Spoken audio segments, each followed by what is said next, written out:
Normally जैसे धार्मिक परिवार कहते हैं उसमें बड़ा हूँ। सो बचपन से लाइक पूजा पाठ एंड ऑल हमारे घर में चलती थी। तो लाइक रामायण महाभारत ये सब हमारे घर में चलता था।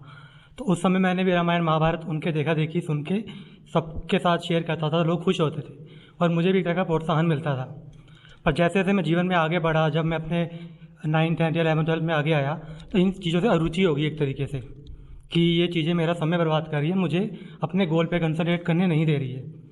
तो मैं उन चीज़ों से अलग हो गया। तो उस समय घर वाले थोड़े से हुए कि तू हर समय पूजा नहीं मतलब जब हम पूजा में खड़े होते हैं तो वहाँ क्यों नहीं आता है या वैसे नहीं करता है, उस समय दूसरे काम भी करता रहता है। पर उस समय मैंने इन चीज़ों को छोड़ दिया, तरह पीछे हट गया। फिर जैसे जैसे मेहनत करके जैसे भी मैंने अपने गोल को पा लिया या जो भी मैं जॉब चाह रहा था वो मैंने अचीव कर लिया अपना। तो अब ये स्टेज है कि जब मैं पिछले साल अभी लॉकडाउन के कारण घर में रहा तो काफ़ी फ्री टाइम था मेरे पास। तो उस फ्री टाइम में मैंने आपकी वीडियोस या लेक्चर वगैरह ये सब सुनने शुरू किए। तो मेरा फिर से स्पिरिचुअलिटी की तरफ उतना ध्यान बढ़ गया और मैं सब आपकी वीडियोस जगह जगह शेयर करने लगा, अपने दोस्तों से बांटने लगा। सो अब वो इतना विरोधाभास क्यों कर रहे हैं मतलब? ये मुझे नहीं पता वो क्या कर रहे हैं, वो थोड़ी शिविर में आए हैं। तुम छोटे से बच्चे हो क्या कि मम्मी पापा की शिकायत दूसरे डैडी जी से करने आए हो? और 26 की उम्र में जिससे तुम बात कर रहे हो वो भी अगर ऐसे ही किसी की शिकायत किसी से कर रहा होता तो आज मैं तुम्हारे सामने बैठा होता। मैं क्यों इस बात पर ध्यान दूं कि तुम्हारे मम्मी पापा तुम्हें रामायण महाभारत पढ़ाते थे कि नहीं पढ़ाते थे, आज वो तुम्हारी रुचियों को पसंद करते हैं कि नहीं करते हैं, ये उनका मामला है। वो जब शिविर में आएंगे उनसे बात कर लूँगा। तुम अपनी बताओ। मुझे रोकते हैं मतलब? तुम 26 साल के हो, तुम छोटे से बच्चे हो, ऐसे शिकायत कर रहे हो खड़े होकर के।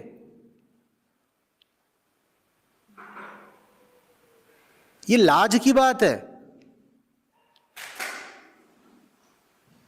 मम्मी पापा रोक रहे, मम्मी पापा रोक रहे हैं। 2 साल के हो, 6 साल नहीं, 26 साल के हैं, कैसे रोक रहे हैं? उन्हें दिख ही रहा होगा कि तुम रोकने लायक हो, इसलिए रोक रहे हैं। एक जवान शेर को कौन रोक सकता है? तुम जवान हुए ही नहीं, इसीलिए तुम्हें रोक रहे हैं। मैं रोकने वालों की बात करूं या रुकने वाले की? हाँ तो अपना बताओ ना, तुम्हें कैसे कोई भी रोक लेता है? ये जो तुमने पूरी कहानी सुनाई, ये सुनने में ही भद्दी थी। ये कहानी 8 10 12 साल तक शोभा देती है, उसके बाद नहीं। मैं नौकरी कर रहा हूं, मैं 26 साल का हूं, मैं अध्यात्म की ओर बढ़ रहा हूं, मैं जो भी कुछ कर रहा हूं, मम्मी ने मना कर दिया। आसपास का जो भी मतलब? अरे तो क्यों है तुम्हारे आसपास? और अगर तुम्हारे आसपास भी है तो उसकी हिम्मत कैसे पड़ जाती है तुमसे उल्टी पुल्टी बातें बोलने की? लोग भी ना बंदा देख करके और शक्ल देख कर बोलते हैं। तुम शेर की तरह रहो, शेर की तरह जियो, किसी की खुद ही हिम्मत नहीं पड़ेगी तुम पर आक्षेप आपत्ति करने की। पहली शर्म तो तभी आ जानी चाहिए जब कोई आ करके तुम्हारे मसलों में हस्तक्षेप करे। बात यह नहीं है कि उसने जो भी कहा वो सही है गलत, बात यह है कि उसने जो भी कहा उसने कह कैसे दिया। जरूर तुमने ही ऐसे सिग्नल दिए हैं कि मैं कमजोर आदमी हूं और मुझसे कोई कुछ भी कह सकता है। तुमने अपना ब्रांड ऐसा लुचुर पुचुर बना के रखा है।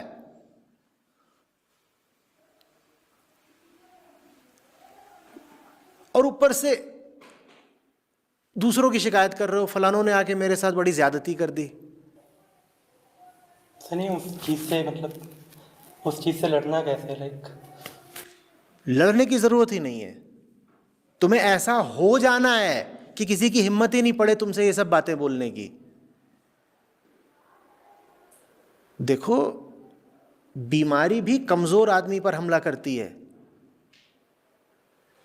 सबसे पहले यह समझो कि दूसरे तुम में कमजोरी देख रहे हैं ना, इसीलिए तुम पर चढ़ने की कोशिश कर रहे हैं।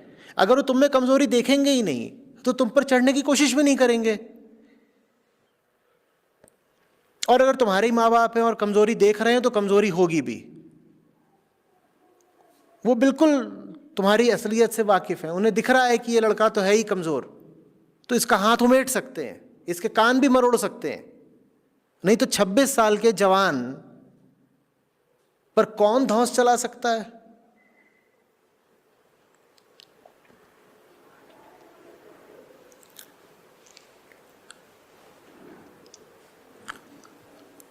देखो, अध्यात्म ऐसे ही नहीं होता कि हल्की फुल्की चीज़ है, कोई भी कर ले, बैठ के कहीं भजन ही तो गाने हैं, उसके बाद बूंदी के लड्डू खाने हैं। ये पंजीरी वाला अध्यात्म किसी काम का नहीं होता कि छुन्नू गया, मंदिर की घंटी बजाई और वहाँ पे चरणामृत और पंजीरी लेके वापस आ गया और धार्मिक कहला गया।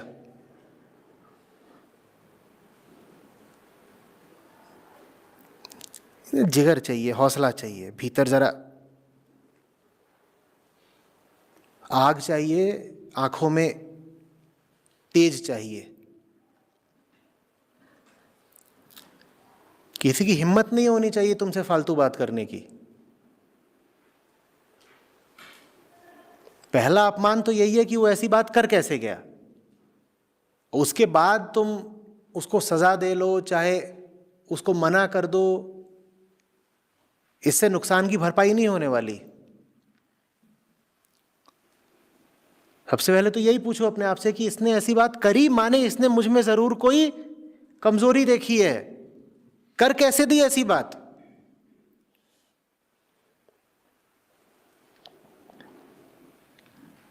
इसीलिए कहा जाता है ना कि महावीर चलते थे तो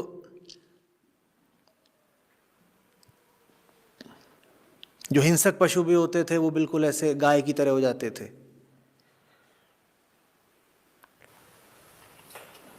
जो अपने एकदम निकटतम है, अगर तो कहीं ऐसा मन में आता है कि उनको ठेस नहीं पहुंचानी है, या हाँ, तो बस यही तो कमजोरी है जो उन्होंने देख ली है।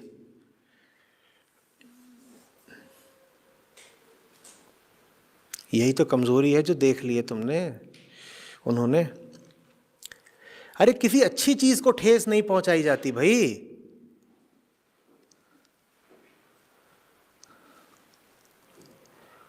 तुम्हारे घर में जाले लगे होते हैं, तुम क्या बोलते हो? इनको ठेस नहीं पहुंचानी है।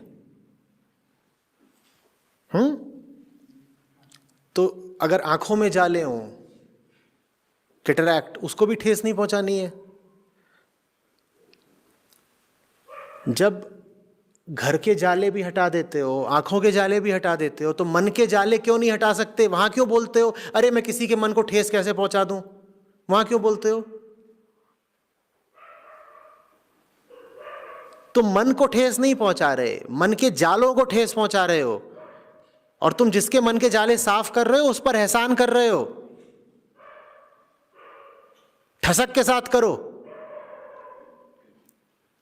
इसमें शर्मिंदा होने की क्या बात है कि मैंने फलाने को ठेस पहुंचा दी? सर्जन प्रायश्चित करने गया है क्या? मैंने फलाने का पेट फाड़ दिया। भाई तुमने एहसान करा है उसकी सर्जरी करके, तुम प्रायश्चित किस बात का कर रहे हो?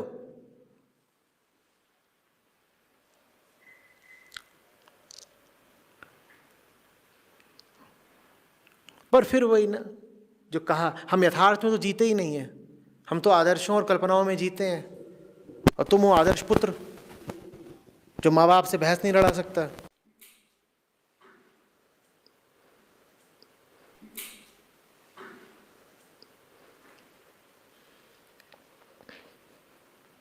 न सच बड़ा है, न आजादी बड़ी है।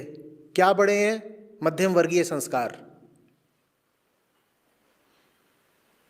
और वही है, घर में रामायण महाभारत चलती थी। हाँ, मैं मानता हूँ, मैं डरपोक हूँ, कह सकता हूँ। इस बात पे गिलानी भी आती है, कभी बहुत बार आती कि कई बार उनसे जो चीज़ कहनी है वो नहीं कह पा रहा हूँ। जैसे कि अभी मैंने में आके थोड़ा दूध वगैरह, डेयरी वगैरह बिल्कुल एक तरीके से छोड़ दिया है, ना के बराबर है। सो कभी कभार उनसे इस बात पे बहस करने को मन चाहता है कि करी जाए, पर वो एक बात पे सुनते ही नहीं है कि मतलब सिर्फ पेरेंट्स को लेकर नहीं है, लाइक किसी से भी डिस्कस करो, सो कि ये बात करो से या बात ही मत करो। तुमसे मैंने काफ़ी लोगों से ऐसे करते करते लाइक सर्कल अब बहुत गिने चुने लोगों का ही हो गया है। मैं खुश भी हूँ उनसे, पर एक गिल्ट की भावना भी आती है कि मैं उनसे क्यों नहीं कह पा रहा जो जो एकदम जिनको ये करना चाहिए, जो मैं एकदम इकट्ठा, मैं उनसे क्यों नहीं कह पा रहा कि नहीं, कहना तुम्हारे हाथ में है, पर मानना या ना मानना उनके हाथ में है, क्योंकि मानने की कीमत देनी पड़ती है भाई। तुम उन्हें कोई चीज दिखा सकते हो और बता सकते हो कि इसकी इतनी कीमत है, पर तुम उनके लिए उस चीज की कीमत खुद तो नहीं अदा कर सकते ना। मम्मी जी चाय नहीं छोड़ना चाहती, तुम उन्हें बार बार बता रहे हो कि दूध पीने में क्रूरता है। अब चाय तो मम्मी जी को ही छोड़नी है, मम्मी जी के लिए तुम थोड़ी छोड़ सकते हो। तुम अपने लिए छोड़ सकते हो, तुमने शायद छोड़ भी दी होगी। हाँ, अब तुम लाख बताते रहो मम्मी जी को कि ये जो दूध निकाला जा रहा है और जो पूरा दुग्ध उद्योग है, ये मांस उद्योग से जुड़ा हुआ है, ये क्रूरता है, क्रूरता है। मम्मी जी को अगर चाय और लस्सी और खीर की लत लगी हुई है तो नहीं छोड़ेंगी। अब तुम क्यों परेशान हो? उनकी करनी उनके साथ। लाइक जैसे मैं कभी कभार दोस्तों के साथ भी कभी बाहर खाने वगैरह पे जाता हूँ, तो जो मेरे साथ कुछ वेज दोस्त भी हैं, कुछ नॉन वेज भी हैं, तो अरे दूसरे दोस्त बना लो यार, इसमें क्या इतने परेशान हो रहे हो? नहीं, पर मैं चाहता हूँ कि वो जो उन्हीं को काहे को चाहते हो? दुनिया में 800 करोड़ लोग हैं, उनको क्यों नहीं चाहते? जो एकदम मेरे एकदम आसपास हैं वो सब तो वही ये भी तो लोग हैं। आसपास बैठे हैं, उनको चाह लो। ये है 5-7 लोग। वो जो आसपास हैं वो आसपास नहीं है, उनसे तुमको मानसिक सुरक्षा मिलती है। हाँ, तो तुम ये कह रहे हो कि इनको छोड़ना भी ना पड़े, यही सुधर जाए, तो इससे बढ़िया क्या होगा? अब वो हो ही ना सुधरने के लायक तो।